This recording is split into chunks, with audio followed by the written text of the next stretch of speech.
Saturday the 4th. A bright and sunny start today. Fortunately, it's not going to last. The forecast is rain from 12 o'clock all afternoon, so not too good. The rain will be coming in from the west, courtesy of Storm Dave. Not the most imaginative name for a storm. Our plan is to make the most of the short spell of sunshine we're going to get this morning. So we're taking a walk back down into Stockbridge, where we're going to pick up the Water of Leith and walk down to Leith. Famous for being the current resting place for the ex-Royal Yacht Britannia. And probably a few other things, but I don't know what they are. So fingers crossed we'll get there before the rain sets in. Grab a cup of tea and then head back. And then sit the storm out in the flat.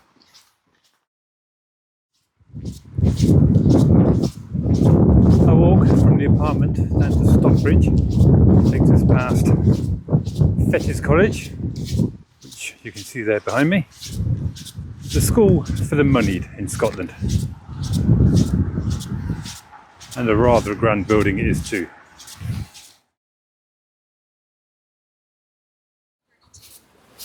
We join the Water of Leith at Stockbridge.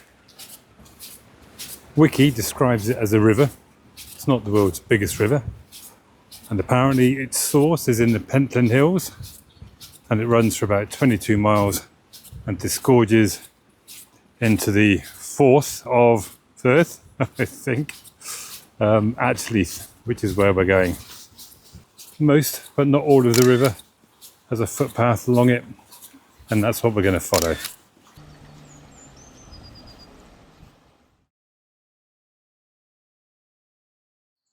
Along the length of the river, there are 6 sculptures by an artist called Anthony Gormley, although only 3 of them are downstream of Stockbridge. We'll go and find them if we can. Somewhat surprisingly, well, surprising to me, is that along the length of the river there were 70 mills of various sorts, paper, flour, etc. I think they've now all gone, of course.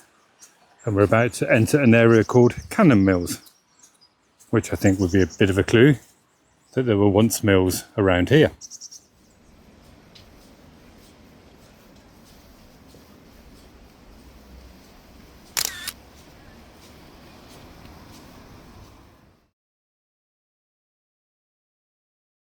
The bridge above us here is for the Edinburgh, Leith and Newhaven Railway.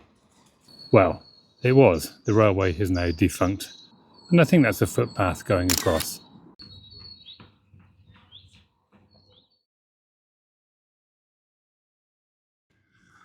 St Mark's Park, which is off to my right, brings us to the first of our sculptures by Mr. Gormley. This is actually sculpture number 4. It's probably got a name which I'll have to stick down below because I don't know what it is.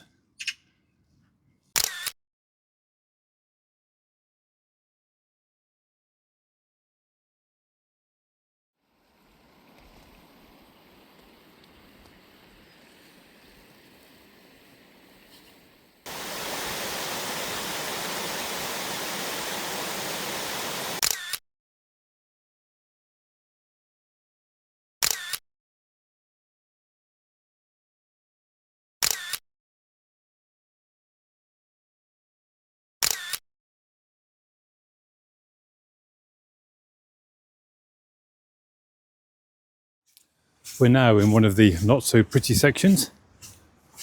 The river is down there below us to my right.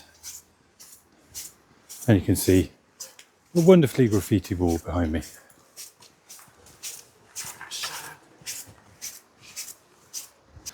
I think that guy just muttered something as he walked past me. I think he called me sad for doing this. He's obviously not too proud of where he lives. Welcome to Edinburgh.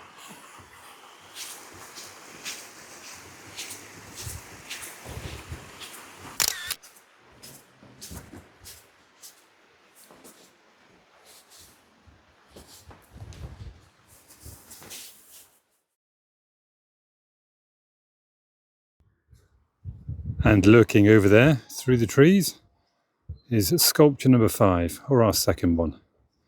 Again, if he's got a name, I'll stick it down below.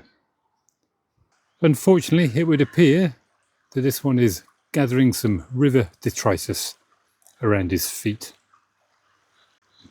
A sign of modern life, I guess.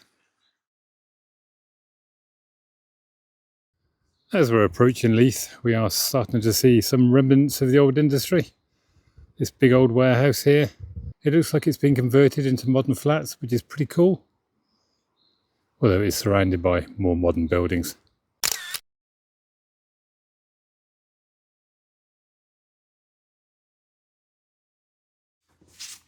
The width of the river should indicate that we are approaching its end at Leith. I think once we get to the end, we're going to go and see if we can get to Mr. Gormley's sculpture number 6. The last sculpture is probably not quite so accessible. It's located on an old wharf, which is no longer connected to land. Not far from where the Royal Yacht Britannia, or the ex-Royal Yacht Britannia, is berthed. We'll see if we can get out there.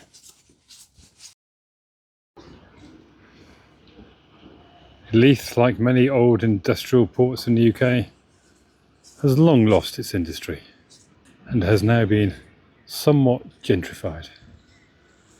This is the end of our walk, or the walk along the Water of Leith, but we're going to push on now to the Britannica and find sculpture number 6.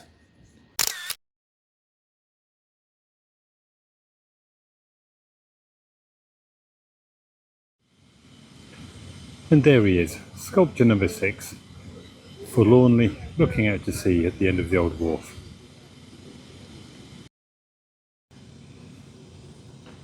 Although most of the docks have now been gentrified, there is still an active port here.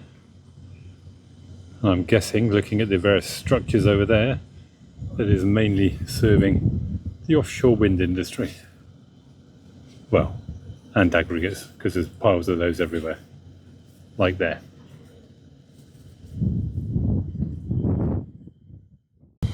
And berthed just to the left of where we are is Queenie's old boat Britannia. Open to tours, no doubt an extortionate fee. Instead, we'll go and find a cup of tea.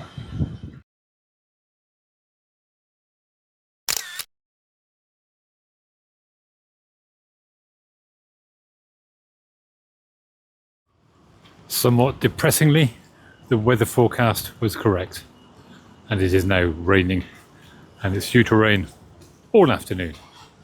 So we're just waiting for the bus to head back and chill out for the afternoon.